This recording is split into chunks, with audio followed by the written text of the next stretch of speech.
ሰላም ጤና ይስጥልኝ ውድ የጤና ላይፍ ቤተሰቦች፣ እያንዳንዷ እናት የምትመኘው አንድ ነገር አለ።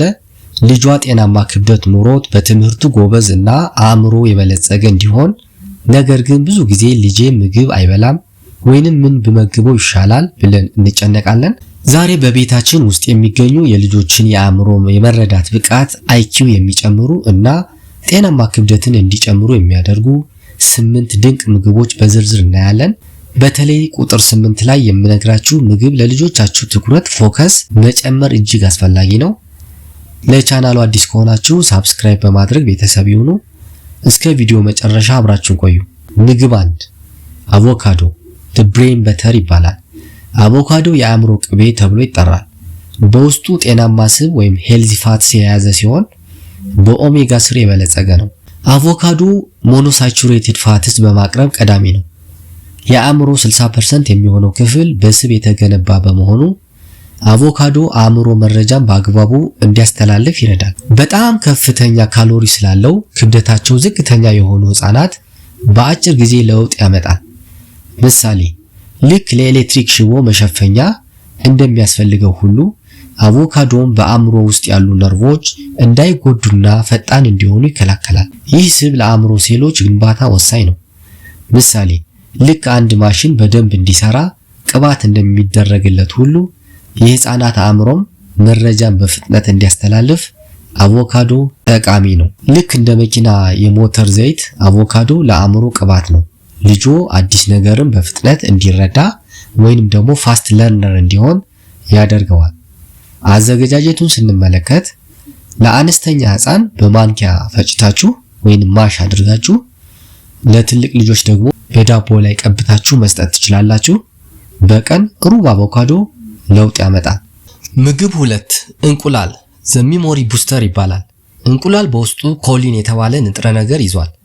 ይህ ንጥረ ነገር አእምሮ መረጃን የሚያከማችበት ወይንም ሚሞሪ ስቶሬጅ ክፍል ያጠናክረዋል። እንዲሁም የማስታወስ ችሎታን ሚሞሪ ለመገንባት ቁልፍ ሚና ይጫወታል። ምሳሌ ልጃችሁ የተማረውን ነገር በፍጥነት እንዲረዳ ፊደላትን ወይንም ቁጥሮችን በቶሎ እንዲያስታውስ ከፈለጉ እንቁላል ተመራጭ ምግብ ነው። ልጆ በትምህርት ቤት የተማራቸውን ነገሮች በቶሎ እንዳይረሳ ሎንግ ተርም ሚሞሪ እንደ ማስታወሻ ደብተር ያገለግላል። ከፍተኛ ጥራት ያለው ፕሮቲን ስላለው ለህፃናት የአጥንትና የጡንቻ ግንባታ እንዲሁም ለክብደት መጨመር ወሳኝ ነው። ነገር ግን በቀን አንድ የተቀቀለ እንቁላል መስጠት ይቻላል። አስኳሉን ቢጫውን ክፍል ለብ ባለ ውሃ ወይንም ወተት በጥብጣችሁ መጀመር ትችላላችሁ። ምግብ 3 አጃና ገብስ። እነዚህ ደግሞ ኢነርጂ ፎር ዘ ብሬን ይባላሉ። አጃ በፋይበር የበለጸገ ነው። ይህም በደም ውስጥ ያለውን የስኳር መጠን ሳይዋዥቅ ለረጅም ሰዓት እንዲቆይ ያደርጋል።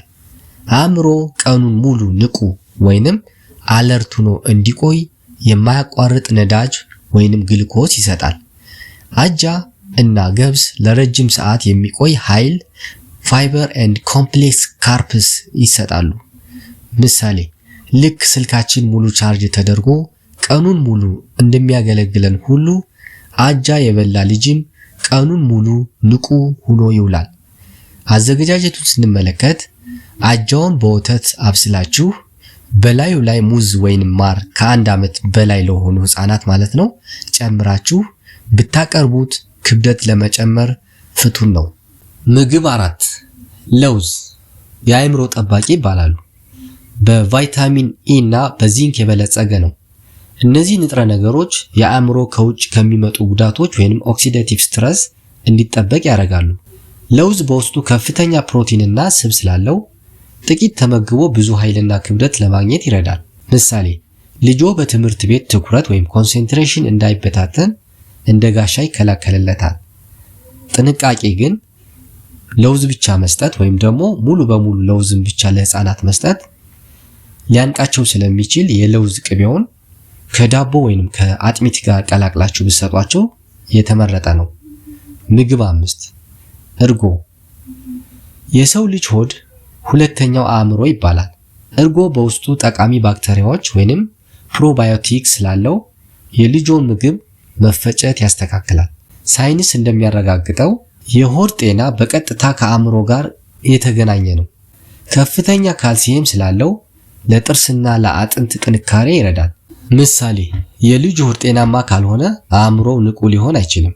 የልጅ ሆድ ከተቆጣ አእምሮ መማር አይችልም። እርጎ ሆድን በማረጋጋት ልጆ ንቁና ደስተኛ ሃፒ ሙድ እንዲሆን ያደርገዋል። በተጨማሪም እርጎ የምግብ ፍላጎታቸውን ይከፍታል። ይህም ለክብደት መጨመር ቀጥተኛ ምክንያት ይሆናል ማለት ነው። ያለ ስኳር የተዘጋጀ የተፈጥሮ እርጎ ከፍራፍሬ ጋር ቀላቅላችሁ ልትሰጧቸው ትችላላችሁ። ምግብ 6 አሳ። አሳ በውስጡ ኦሜጋ 3 ፋቲ አሲድ ወይም ደግሞ DHA በብዛት ይገኛል። ይህ ንጥረ ነገር ለአእምሮ እድገት ቁጥር 1 ተብሎ የሚጠቀስ ነው። አሳ እንደ ሳልሞን ወይንም ሰርዲን ለዲኤንኤ ግንባታ ወሳኝ የሆነ ኦሜጋ 3 አለው። የልጁን የማሰብ ፍጥነትና የአይን ብርሃን አይሳይት ይጨምራል። ምሳሌ አሳ መመገብ ልክ ኢንተርኔትን ከዝቅተኛ ፍጥነት ወደ ሃይ ስፒድ ፋይበር እንደመቀየር የአእምሮን ፍጥነት ይጨምራል። ምግብ 7 ቆስጣና አረንጓዴ ቅጠላቅጠሎች ለሴሎች እድሳት ይጠቅማሉ። በፎሌት እና በቫይታሚን K የበለጸጉ ናቸው። እነዚህ ንጥረ ነገሮች አዳዲስ የአእምሮ ሴሎች እንዲመረቱ ያደርጋሉ። ብረት ወይንም አይረን ስላላቸው ህፃኑ የደም ማነስ ወይንም አኒሚያ እንዳይዘውና እንዳይዝል ይረዳሉ። ምሳሌ ልክ ለአዝመራ ማዳበሪያ እንደሚያስፈልገው ቅጠላቅጠሎችም ለአእምሮ እድገት እንደ ማዳበሪያ ያገለግላሉ። ማለትም እነዚህ ምግቦች አዲስ የአእምሮ ሴሎች እንዲመረቱ እንደ ማዳበሪያ ያገለግላሉ ማለት ነው። ምግብ 8 ብሉብሪ ወይንም ኢንጆሪ ለትኩረት ከፍተኛ አንቲኦክሲዳንት ይዘዋል። እነዚህ ንጥረ ነገሮች ወደ አእምሮ የሚሄደውን የደም ዝውውር ይጨምራሉ።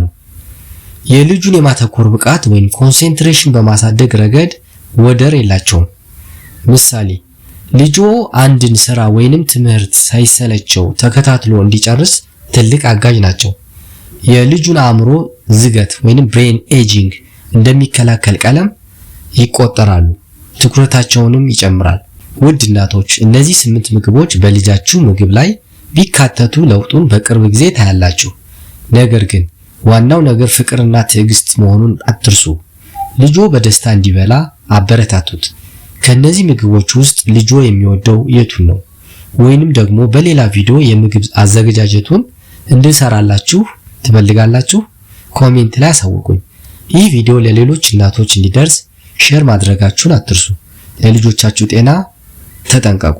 በቀጣይ ቪዲዮ እስክንገናኝ ሰላም ቆዩ።